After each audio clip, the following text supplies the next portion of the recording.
So first of all, thank you so much for this opportunity, Zoltan. It's a pleasure. Yeah, I'm So honored. I'm honored. I mean, people have to know first of all, you are, correct me if I'm wrong, 98 years young? 98 years young. That's unbelievable. And you've been practicing since 1955 psychotherapy, right? 1954. 54. So that's what, 64 years of practice? That's right. I'm still practicing. You're still practicing. I know. How many clients do you usually see, by the way? About 16, 17. Oh my God. And can you still keep up with that pace? Do you like it? I love it. I mean, I have a good time in my practice. We have, I work with people most of the people I'm working with now, I've worked with for a long time. And almost half of them are also therapists. So we have this combination of psychotherapy for them and consultation with them, and they work with me about their own problems, and they all work with me about the problems they're having with clients. And that combination, I think, is really a good source of for consultation, Uh-huh, uh-huh. because I have the freedom then to deal with their personalities as well, while they're in the process of working with other people's personalities. Yeah. And one of the things I've found out over the years is that therapists, by and large, have a hard time when they're working with people who have personality dynamics very similar to their own. Uh-huh. And it makes it difficult for them to see their client. So they have different blind spots when they're very enmeshed in terms of personality. That's right. Uh-huh. I know, So this word personality is gonna come up a lot in our talk, I'm sure, because you yeah, focus so much of your work on personality dynamics. And if you don't mind, I would still like to go a little bit back. And sure. you have so many great stories. I mean, you were in the Air Force in World War II, correct? Yes, yes. Uh, I was a celestial navigator. Had a really a fortunate career in the Air Corps. I was a celestial navigator, and I was assigned to the Air Transport Command. And so with that, I was able to fly all over the world. And Wow. a couple of times I flew by Lisbon, and hoping that we had engine trouble that we could land and be in Portugal. It never happened. Never happened. Oh, that's a shame. But it was an exciting and a very rich experience for me. A big part of my own personality grew up there. I think I started out as a cadet, and I was a delayed young adult, still pretty much of an adolescent. And at the end of the war, I had spent 3 years flying around the world and delivering airplanes and cargo ships and hospital ships. And I grew up a little bit there. So by the time I got back to Los Angeles, I was I had a sense of direction of where I wanted to go, Uh-huh. and I was more confident in living my life. Wow. And was that when you went to do your dissertation later on lobotomy patients, the effects of lobotomy? Yes, when I finished the Air Corps, when I got discharged from the Air Corps, uh, I I went back to UCLA, and guess what? They gave me 36 units of geography.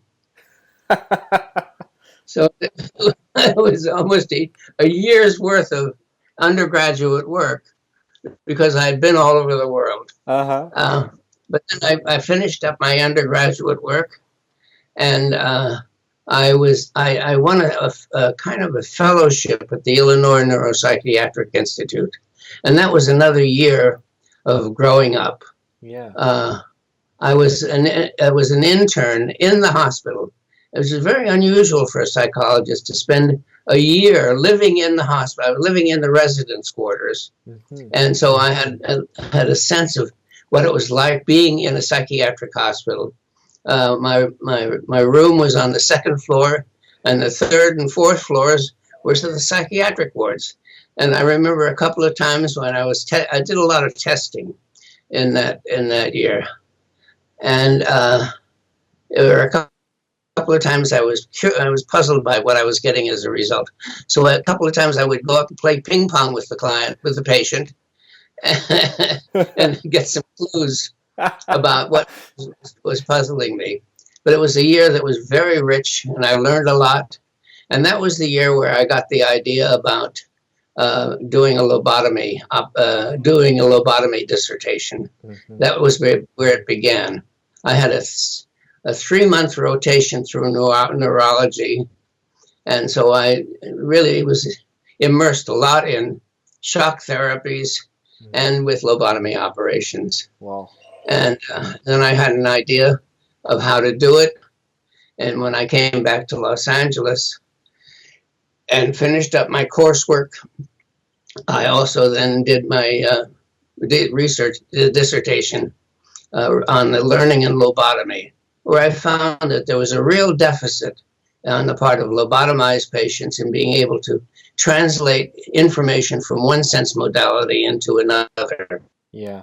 No, I think I remember it was maybe the patients had a hard time translating. Was it what, from touch to drawing, or I remember? Yes, exactly, from touch to drawing. They had the Seguin foreboards with forms like circles and squares and diamonds and half circles, things like that.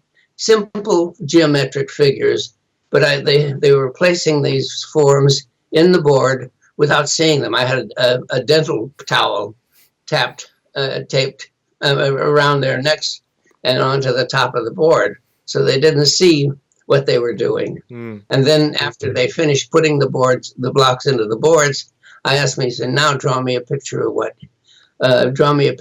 you were playing with." Yeah.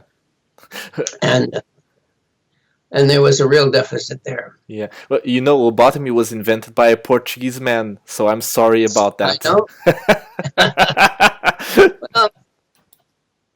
It was a time when we were really ignorant about what the brain was. Sure. And there was always a problem of how to deal with the patients. But during that's one of the things I wanted to talk to you about. Mm-hmm. I found that my training, my graduate training, and my graduate training, spent a lot of years working with psychotic patients, and I learned how to deal with them. And in the early years of my own practice, I found myself successfully treating with psychotic people. And that was interesting, and I discovered something for myself, that when you can help a psychotic person wake up. I think of psychosis as a kind of dream state, and if you make enough immediate contact with them over and over again, pretty soon they wake up, and they begin relating to the world in realistic terms rather than in terms of the nightmare that they were psychologically in. Oh, wow. And but then you're confronted with a very severe borderline character disorder, and that takes a lot of time. Yeah. Wow, but this is amazing. Now I'm starting to understand something that, of course, I wanted to ask you about, which was the origins of the Diotic Triangle that you use a lot. Yeah, the Diotic Triangle really began with Helmut Kaiser. Okay, so let's go there. In the early years of my practice, I would bootleg. I thought psychoanalysis was the most. It wasn't really theoretically. It wasn't very satisfying to me, but it was the most popular, and it was the psychotherapy that had the richest set of explanations about personality disturbances. About everything. And so, about everything. Yeah, about everything. And it was now in retrospect, I realize it was more like a religious cult, but that's another matter. So I had my own analysis there, and then I would bootleg, because at that time, psychologists were not allowed to be, the psychoanalytic institutes were not allowed to train psychologists as analysts. Mm-hmm. So I bootlegged supervision. And Helmut Kaiser came into town, and he was a member of the International Psychoanalytic Association, and he was willing to train PhD psychologists. He was a PhD himself, but in mathematics, and it was actually his profession was being an actuary. Wow! But he got into treatment with Wilhelm Reich. Exactly. Of character analysis, and he then showed me that I had habitual ways of trying to impress him with how smart I was, and it was both embarrassing and revealing, because at that time I was almost finished with my own analysis, and when I began having an experience with him and feeling all sorts of things in my body when he was confronting with myself, I said, boy, I have much more to learn yet. Yeah. And so I began practicing that kind of engagement with my own practice. And it changed. Instead of having people lie on my couch and free associate, I began talking to them face to face. And it was much more productive. And it suited my personality much better because I am a diotic person. Uh-huh. And so that then as I got to thinking more about that diotic process, I saw that it could be diagrammed as a triangle. Yeah. And that's when I began developing the theory, and that led me into the whole issue of the brain. My brain had been primed by my dissertation, and the engagement of the duality of baseline and apical dialogue Mm-hmm. turned my head to the left and right hemispheres, and from that point on, over the next 40 years, I began learning more about a way of thinking about psychotherapy that is really now quite different than psychoanalysis. Yeah, yeah. Well, maybe we can go specifically because I want people to get to know this a little better. And there's this important concept that you just brought up, the baseline communication. So I have a quote here from you that I would like to share, which you write, baseline communication occurs when the attention of both members of the dyad is focused on one another and they are telling the other how they are feeling about and experiencing the other. So yes, this is what you found out important with Helmut Kaiser, for instance. That's right. He shared with you. That's what he did with me. Yeah. And that's what I was doing with my clients for the rest of my career. Uh-huh. And I found it to be very productive. Okay, so in the triangle, you have the I and Tao in the bottom. So yeah, when do you want to go through the triangle? Yeah, well, that's tipping my hat to Martin Buber. Yeah. I remember hearing about how Martin Buber also found baseline dialogue dramatically emotional, but he was a theologian and he interpreted it within his own religious context. But it's exactly the same thing. Can we? This is the same. Can I just ask you something now that I'm curious?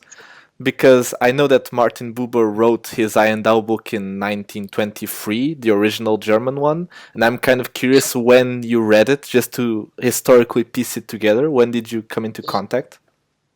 I think I read it around 19 in the late 50s or early 60s. Okay. While you were with Kaiser or afterwards? It was after. It was after. Okay. After, I mean, I kind of was taken by Kaiser's explanation of it, but it wasn't rich enough for me. He was talking about people being wanting to have a fusional relationship with one another because it was dreadful to be alone. Yeah. And he thought that alone was very difficult. And I subscribe to that. Yeah. But it doesn't really tell me much about what was going on within the brain as far as the dynamics of therapeutic movement. Yeah. And so then I began seeing it as a triangle and began developing a theory about the integration of personality dynamics with brain dynamics. So if we go back to the triangle, if we were now to have like baseline communication, it would be something like how excited I am and curious I am hearing you and how I'm happy to see you again. That would be yeah. That's very, very enriching, and it pleases me very much. Thank you so much. And that's also right. And it makes me want to come back to you and be back with you. Ah, good. So this is baseline communication, what we're doing. That's yeah. And the apex on the top is the subject. So it's whatever we're talking about, basically. That's right. Yeah. Like example, when we talk about the theory of a diotic interaction, the triangle, we're talking about it up here. Yeah. But we can be talking about a trip to Lisbon, or we can talk about our work, or we can talk about all sorts of things. Yeah. And for the most part, therapists listen to the apex, and they're not very tuned in to the baseline, which I see is kind of like the music that lies behind the words of a song. Mm-hmm. So most of the time when people are listening to one another, or therapists are listening to their clients, they're listening to the words and not paying attention to the music. Mm-hmm. And sometimes when I'm working with somebody, I'll find myself singing with them. And I'm kind of curious, like, I'm gonna make like a naive question now, which is, do you think it's more therapeutic working on the baseline, or do you think it's a question of choice point, going to baseline communication or to the subject? It depends upon where the client is. Yeah. I think it's very important, when the client comes in, they're coming in with something about themselves in relation to outside or inside. And if they're like one of my clients, a couple of my clients most of my practice is people who are quite wealthy. Mm-hmm. And so they're doing big things with businesses. So they come in and they have a big deal that they're working on. And you cannot, or then the same thing is true if a person comes in with a physical ailment. If they're physically upset, or if there is something physical that is concerning them, you don't go to the baseline with that, because that's not what they're focused on. That's not where most of their pain and confusion exists. So you work with them about that at the apex. Mm-hmm. And if you are not only empathic, but if you know something about what they're doing and you can help them think through the issues that they're dealing with, it's a kind of counseling. And I think that in therapy, counseling is very important, as well as baseline communication. Mm-hmm. This is one of the places where I really deviate from Freud. Freud wanted to have his patients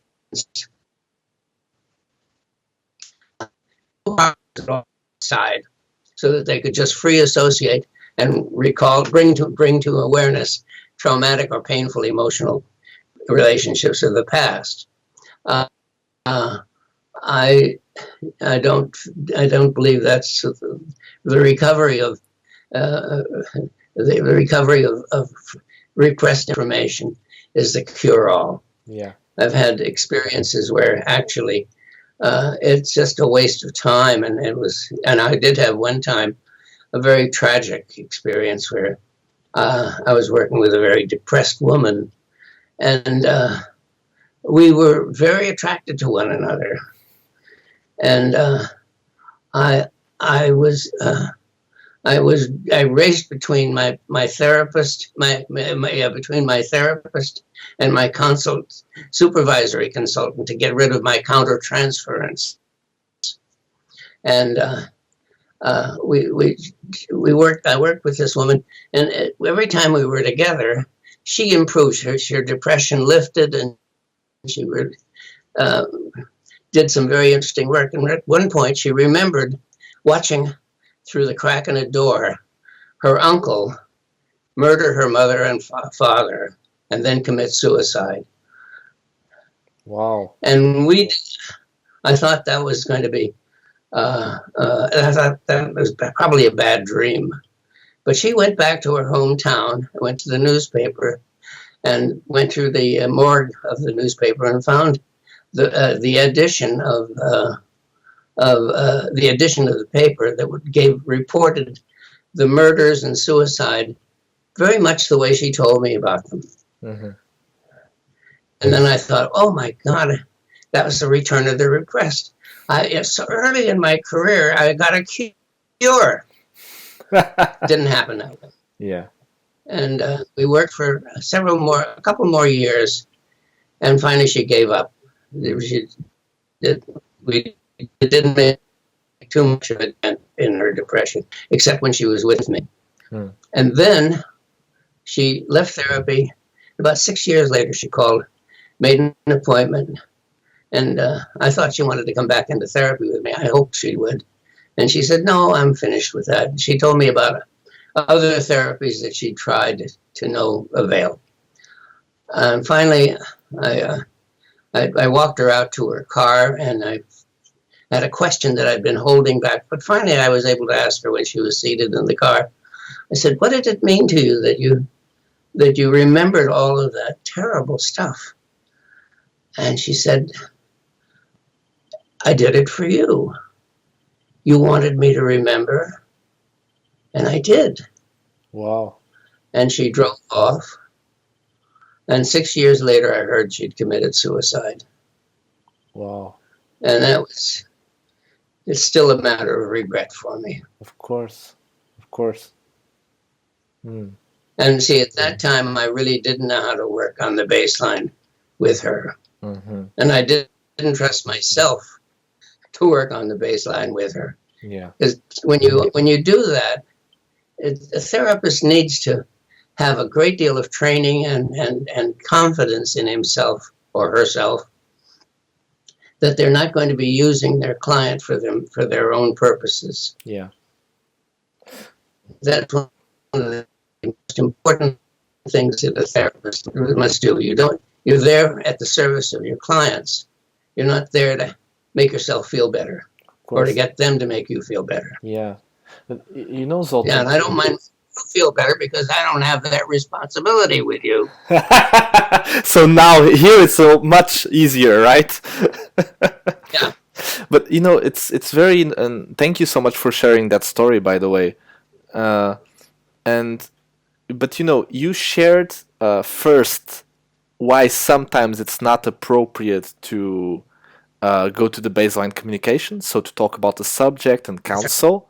And now you shared a story that there could be negative effects of going through this kind of relationship and intense communication. So I wanted to ask you for an example of how or why or when do you think that baseline communication is actually therapeutic? So when is it good?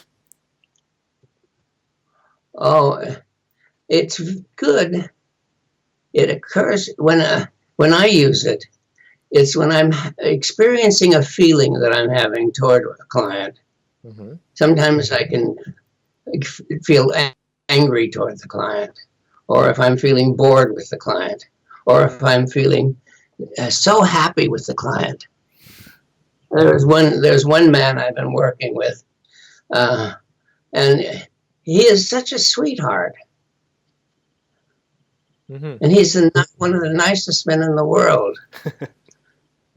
And so when that happens, I say, oh, he wants me to like him.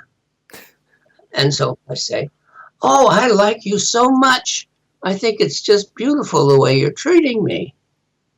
And he'll look at me because I'm saying it with a little bit of edge. Uh-huh. Uh-huh. With a slight Twist, yeah. twist, yeah. Uh, and and he'll look at me and smile and then get quizzical. And he said, what's going on? And I say, it's so important for you to have me like you. I'm curious about what that means to you. Mm-hmm. What it is that in your life made it so important to be so fucking nice. Mm-hmm. Mm-hmm. And I know from past experience, when you run into a nice man like that, or a pretty woman like that, you know that they have great difficulty dealing with their anger. Mm. Yeah. And so I inquire into their earlier years about how being angry was very unproductive for them and painful for them. Mm-hmm. Mm-hmm. And they did not develop skills in how to use their anger productively for themselves. So now you just gave us an example of how you used the baseline communication to kind of unravel the dynamic of the personality of the person. Exactly. Mm-hmm. And that's what happens. You watch the self presentations are requests for validating feedback in one form or another. Mm-hmm. Mm-hmm. Like I've worked with a young woman who worked desperately hard to make me angry with her, and it's tragic because the only way she knew how to make contact was in a fight. Uh-huh. That if something warm happened to her, she would get very upset. She was in one of my groups at that time, and she was driving the group crazy with fighting all the time. Mm. And at one point, she said something that a man in the group was pleased with. And he said, "Oh, Helen, that was so nice. I really appreciated what you said." She said, "Don't say that." I always feel that something is wrong when somebody's nice to me. Exactly. Oh, but you know, Zoltan, you've written that personality change results from breaking up old emotional habits and patterns. Yeah, that's what I'm talking about. Yeah. Each of those examples I've given you, Yeah. where a person is presenting me with a habituated way of relating to another person, and if you bring that process into awareness, it's so practiced so often for so many years that it becomes automatic, and therefore it is not displayed in consciousness. They're not aware of it. Mm-hmm. And so when you bring it into awareness, that's the first step in breaking up the habitual nature of it. And as you begin interrupting the automaticity of an emotional habit, it breaks up. It's kind of like the experience of feeling caught. You caught me. Yes, yes, that's exactly what I felt when Kaiser caught me trying to be a smartass. Uh-huh. Uh-huh. Mm-hmm. But then there's the next step. You not only break up the old pattern, but you help them to learn another way. And you facilitate the brain restructuring itself to be able to deal with their emotional process in a much more age-appropriate manner. Yeah. So a lot of these processes. Most of the time, I'm thinking that a lot of these processes can be mediated through the baseline communication. That's right. Mm-hmm. Most of those processes are mediated through through baseline communication. Okay. What happens is the baseline communication occurs when you recognize a habituated way of responding to you, and then you use yourself. And this is one of the things that I think is really very important, and I'm going to be writing about, is that it's important that the therapists learn how to use their persons as a part of the therapeutic process. Mm-hmm. Yeah. Which brings me to another radical idea that I have. Uh-huh. That feelings are a part of self-process. Feelings occur when the neurological self is destabilized, and the brain is now in the process of trying to restabilize itself back to its own steady state condition. Mm-hmm. And so that feelings are not just emotions that the self is reacting to, but feelings instead really are actively the self in the process of restoring itself to a stable state or a more comfortable situation, more comfortable way of being. This makes a lot of sense to me. This kind of like a homeostasis that's always going on. The self is trying to create some balance in the interaction within myself. Yeah. So no, the self isn't trying to create anything. Oh, see, you're I'm being old school. So sorry. I'm being old school. That's right. Okay, that's right. Bring me the new school. The neurological self is only a part of the brain. It's the anterior cingulate cortex, in the process of homeostatically restoring itself to its steady state condition. Mm-hmm. It doesn't think, it doesn't want, it just does what it is built to do. Uh-huh. No, I'm kind of joking with you also because of something. I found it very funny reading your books, how you inadvertently found yourself shoulder to shoulder with B.F. Skinner. Oh, yes. That's a very funny situation to be catching yourself into. Yeah. Yeah. Because when you think about it this way, you're thinking about reinforcement, and you're thinking about you're sort of thinking in stimulus response terms. Mm-hmm. That you're looking for reinforcement of it, but it's not the same kind of reinforcement that they were teaching us in the 40s and 50s. Then it was always in some kind of reinforcement by food, or reinforcement by shock, or reinforcement by visual stimuli. But what I'm talking about is the whole process of the brain working with its own homeostatic needs. Yeah. The prefrontal cortex is a later development, evolutionarily, a later development in the human brain. And it is really, it's called now the executive branch. But if you think of what an executive does things that help the whole organization to work more effectively.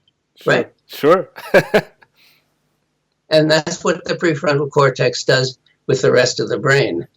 Except that there's something very paradoxical about that. Because when the prefrontal cortex gets thrown out of its steady state condition, it then appeals to the rest of the brain to stabilize itself. So the stabilizer is also in need of stabilization by the holistic homeostatic process of the brain. And that creates great confusion. Yeah, exactly. I was going to say that. That's a lot of complexity going on. That's the work of psychotherapy. Mm. And this ties in very nicely with the idea of affect hunger, right? Which you called kind of a... Mm-hmm. Can you speak a little bit? Exactly. Yeah. Thank you so much for having read my book and remembering. Sure. Affect hunger is a way of recognizing that nerves have very similar properties that muscles have. Mm-hmm. Muscles require exercise, or they lose it. Mm-hmm. Nerves require the same thing. People require validating feedback about who they are, about what's going on in the executive parts of their brain, mm-hmm. in order to remain in optimal condition. Affect hunger is really, within my definition, is a form of emotion. It's the need of the brain to be in an optimal condition by exercise. Mm-hmm. Mm-hmm. So it's interesting the way you put it, because it seems that this idea of validational feedback then becomes one of the central mechanisms of psychotherapy itself. But the way you use it or how you use it must differ a lot depending on the situation. And depending upon your own the personality of the therapist. Yeah. And I think it's really very important for a therapist to recognize and to watch themselves so that they don't use their clients to validate, to feed their own affect hunger. Well, but you've spoken a lot of times and written about the emotional skills of the therapist, and that therapists need to work on their emotional skills. Could you give us some sort of definition of what kind of skills you think therapists need to be effective? What are you talking about here? What I'm talking about is that we all have a palette of it's like an artist's palette of colors, and there are different kinds of emotions, and these different kinds of emotions, and in many ways they're culturally formed. They're formed in childhood, and some people in the course of their upbringing learn to use some feelings more effectively than others. Mm-hmm. It's not unusual for some people to find the loving experience very painful. Mm-hmm. Instead of the usual happy feeling about love, love makes the world go round. It's not true. Mm-hmm. See, many people find the experience of love difficult, sometimes very painful, and it's the way it has been structured in their early years, and all of those patterns have been worked out in those early years from birth, actually. Practice makes permanent. Yes, and use it or lose it. Sure. And so that if a therapist, I know myself, I've learned how to use different feelings. For example, when I was a young man, in my adolescence, I was one of these glad-handers. I was sweet and charming, just like you. Uh-huh. But at the same time, I was very, very poorly skilled with anger. I didn't know how to be angry. Mm-hmm. Constructively. Yeah. And then after a period of time, I began learning that, that was then. I was taught early on not to be angry. Yeah. Yeah. To be sweet and pleasant and to avoid that. Yeah. And then as I matured, I found myself being able to be angry in an effective way, mm-hmm. not in a childlike way. Mm-hmm. And most emotion, by emotional skill, I mean the ability to experience a feeling with great intensity and not have to act on it. Because feelings have both a quality to them, but they also have a kind of explanation. Feelings are a form of explanation. When you have a feeling, it tells you that something is going on with you.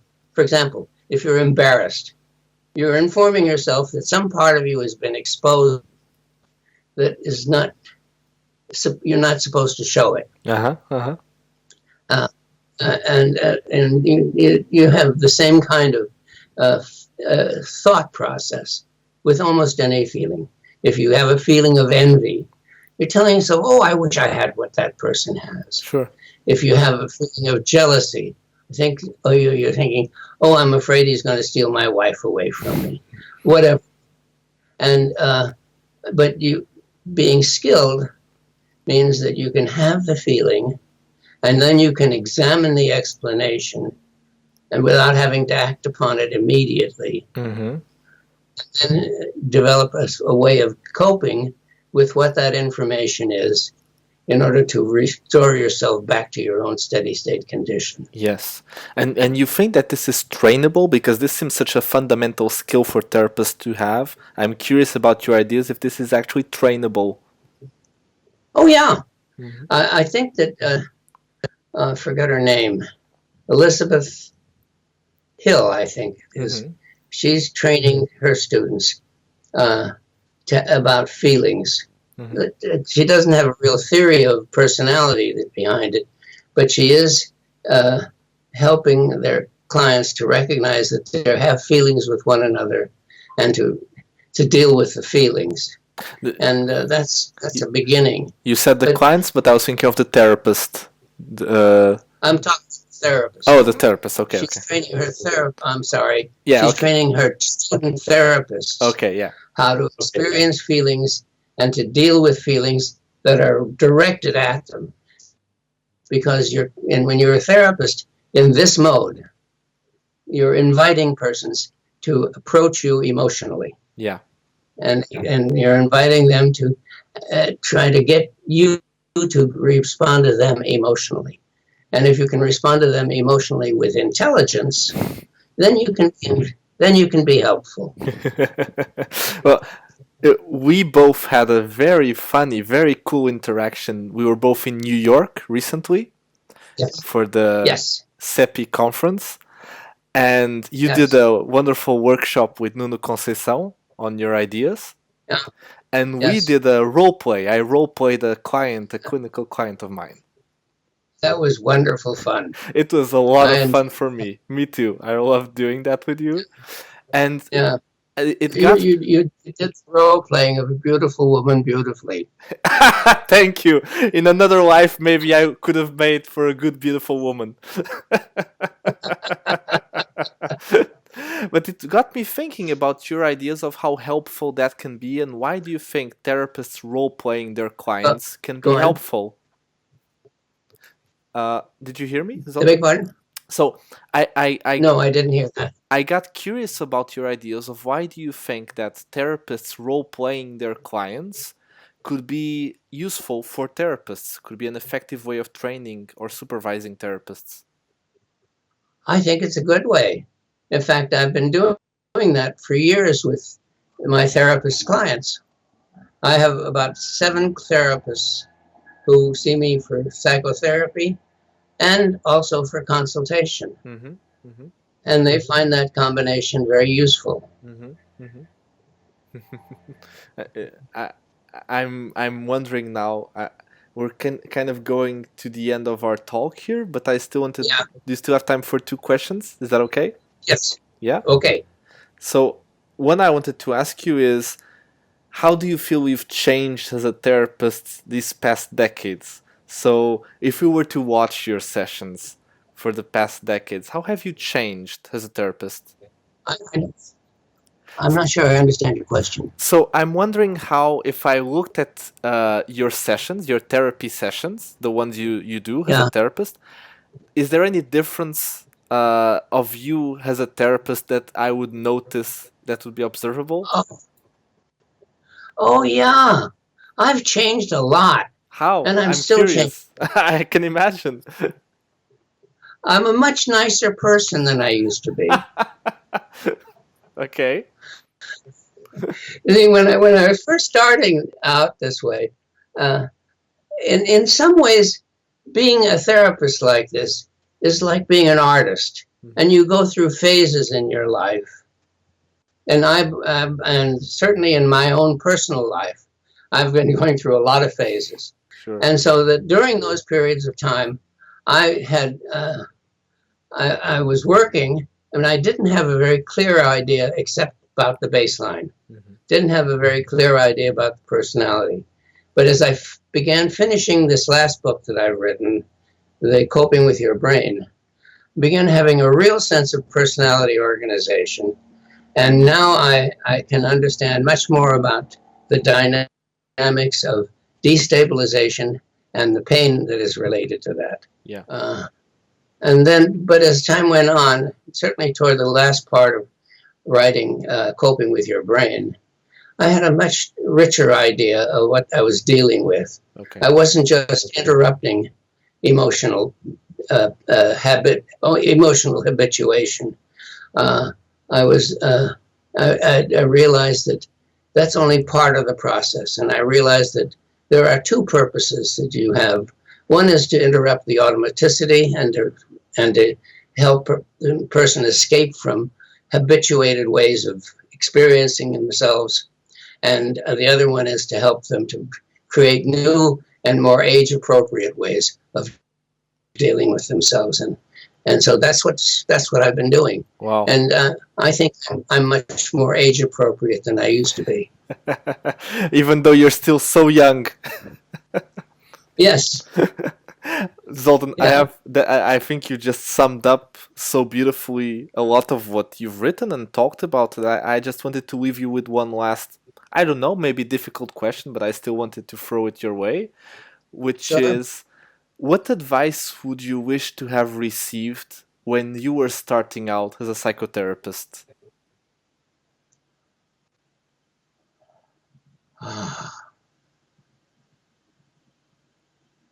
I don't think I know. Mhm. I don't know. Uh, I'll tell you a secret about me. Go ahead. I never had a father. Uh-huh. My father died when I was very young. And so I've never really wanted to have a mentor. I never knew how to relate to a mentor to give me advice. What I did is I took uh, what was popular then and what was respected then culturally, and then I followed that with the reservations that I was taught at UCLA. UCLA was a stimulus response school, and I became a dynamic therapist, which is that we're in opposition. But that part helped me because the conflict between those ways of thinking stimulated me. How do you make a resolution of that kind? Uh-huh. Uh-huh. And I think that's what I've done. Great. Helping Wow. with your, I think, is a way of thinking about personality that integrates um, cognitive behavioral work Yeah. with psychodynamic work. Fantastic. Zoltan, just let me just end by going to baseline communication, saying how much of a pleasure it was interviewing you and talking about all these things. It's really a joyful experience for me. Thank you for me too. I was looking forward to doing this with you, and I'm happy you're doing it. That we're doing it. That we're doing it. Yeah. Thank you so much, Zoltan.